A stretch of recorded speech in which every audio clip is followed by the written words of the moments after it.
ကြတဲ့အတွက်အိုဆူဇူကီတွေဘာလုပ်နိုင်လဲဆိုတာပြပေးမယ်လို့ပြောလိုက်ပြီးသူ့ရဲ့တက်တော်ဆောင်ခင်ရှိကီကိုဆွဲယူလိုက်ပါတယ်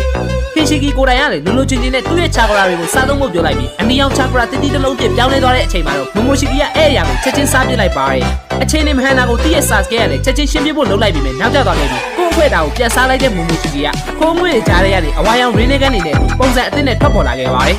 အဲ့လိုစွမ်းအားကူပြောင်းမိတာကသူတို့ခိုင်းရင်စီးမြင့်တစ်ခုပဲဖြစ်တဲ့အကြောင်းနဲ့နတ်ဖျားကိုစန့်ကျင်တဲ့သူတွေကတော့ဒီနေရာမှာပဲတည်တင်းတဲ့အကြောင်းပြောရင်လက်ကိုစန့်လိုက်တဲ့အချိန်နတ်ဖျားတစ်ပင်ကပါနှစ်ပိုင်းပြတ်သွားခဲ့ပါတယ်ပြီးရင်တော့မြင်အောင်မမြင်လိုက်တဲ့အမြန်လုံးနဲ့ဒါရူကိုအရင်သိပ်လိုက်ပြီးကာရာကိုပါစပင်နဲ့အသာလေးချုပ်ပြီးတီးပေးလိုက်ပါတယ်ဘေးကကြည့်နေတဲ့ချိုဂျူရိုနဲ့ခါတာဆူဂျီကိုပါလွယ်လွယ်လေးအမောက်သိပ်ပြလိုက်တဲ့အတွက်အချိန်ခဏလေးနဲ့ခါခဲလေးရက်ကိုဖြုတ်နိုင်တဲ့အိုဆူဆူကီဆိုတာသွားနောက်လို့မရတဲ့အကြောင်းဘိုးတို့ကမျက်မြင်တွေ့လိုက်ရပါတယ်တစ်ဆက်တည်းနေရီတိုကပါတီးဖို့လုပ်ပြီးမြင်နင်ညာလောကရဲ့အတန်မာဆုံးတက်ရှိလူသားဖြစ်နေတဲ့အတွက်ထင်တယ်လို့တော့လွယ်မနေရကြောင်းသူ့ရဲ့ဒင်းလန်ပြင်းထန်တဲ့ထိုးချက်တွေနဲ့ဒီချာဂရာပွိုင်တွေကိုပိတ်ချလိုက်ပါတယ်အဲ့ဒါအပြင်ကျန်နေတဲ့ဆာစကဲကိုပါလက်တစ်ပတ်နဲ့ထိန်းလိုက်ပြီးနှစ်ယောက်လုံးကိုဒရွတ်တိုက်သိပ်ပြီးလိုက်တဲ့အတွက်သူတို့လည်းအသာလေးလုံးနေလို့မရတော့ပဲမကောင်းဆိုးဝါးကိုမကောင်းဆိုးဝါးဆက်ဆက်ပညာပေးမှရတော့မယ့်ကြောင်းဆာစကဲကိုနေရီတိုပါနားလေသွားကြပါတယ်ဆယ်စုနှစ်တခုကျော်အကောင်းဆုံးနင်ညာဂျူရိုရဲ့ကြောက်ကမန်းလေးလေးတက်ခိုက်ချက်တွေကိုမိုမိုရှိကီကလည်းအိုဆူဇူကီဆိုတဲ့နာမည်အတိုင်းနှစ်ယောက်တယောက်ပြန်တီးပြနေပြီမဲ့နေရီတိုရဲ့ကွန်မတ်စကီဆာစကဲရဲ့တိကျတဲ့ကျွမ်းကျင်မှုတွေကြားမှာဒီနှစ်ကောင်ကလုံးဝရှော့တက်လို့မရဘူးဆိုတာနားလည်သွားပါတယ်အဲအကြောင်းခင်ရှိကီရဲ့ဝယ်ပုံနေနဲ့ပါခုခံမိမယ်တစ်ချက်ပြီးတစ်ချက်အတီးခံရရင်နတ်ဖျားတစ်ပင်ရဲ့ထပ်ပိုင်းပြက်နေတဲ့နေရာစီရောက်သွားကြပါတယ်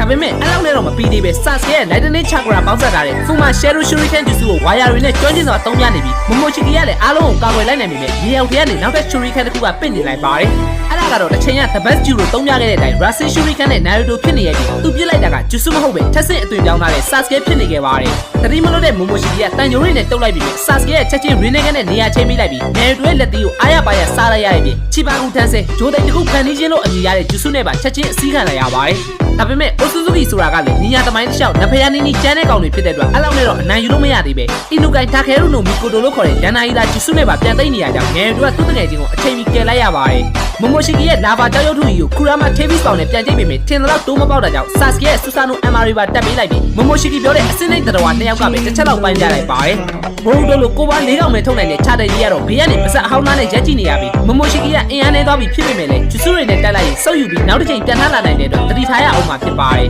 ဒါပေမဲ့အဲ့ချိန်သူတို့နောက်ကနေခိုးလိုက်လာတဲ့ခါတာဆုကီကအရေးအကဲအထူပါနားမလဲပဲနင်ညာလက်ပတ်ရဲ့အစွမ်းကိုအမီးရရိုက်ပြခြင်းစောနဲ့အကုန်လုံးဝိုင်းရောက်တားနေရကြကသူ့မှာရှိရှိသမျှဂျူစုတွေနင်ညာတိုင်းတွေအကုန်လုံးကိုကြောက်ဖတ်ကြက်ဝူသွားတာလည်းပါတယ်အဲ့လိုပတ်ကုန်လေးလုပ်ရကြောင်းပဲမိုမိုရှိကီကဂျူစုစိတ်လုံးတွေစားလိုက်ရတယ်လို့အင်အားပြန်ပြစ်သွားတဲ့အတွက်ကျေးဇူးတင်တဲ့အကြောင်းပြောရင်အားလုံးကိုပတ်ပတ်ဆက်ဆက်ပြန်လုပ်ပေးလိုက်ပါတယ်ဒါပါရဲ့တဲရီကြောင့်ဘာမှမဖြစ်သွားပြီမြင်ခါတာဆုကသုံးပေးလိုက်တဲ့နာရာကလန်ရဲ့အရေးချုံအောင်ကြီးနဲ့အကုန်လုံးထိန်းချုပ်ခံလိုက်ရပြီးသူလိုချင်တဲ့နေရီတို့ကတော့ Black Rock တွေနဲ့မလုံနိုင်အောင်ထိန်းထားလိုက်ပါတယ်အဲ့လိုအားလုံးအခြေအနေမကောင်းတော့တဲ့အချိန်မှာဘိုးတို့ကလည်းသူ့ကိုရှုံကြည့်ပေးခဲ့တဲ့သူ့ဆရာဆာစကဲစိတ်မပြတ်စေဖို့အတွက်တူရင်မနေပဲသူ့တက်ကတော့ Racing ကိုထုတ်လိုက်ပါတယ်နေရီတို့က Racing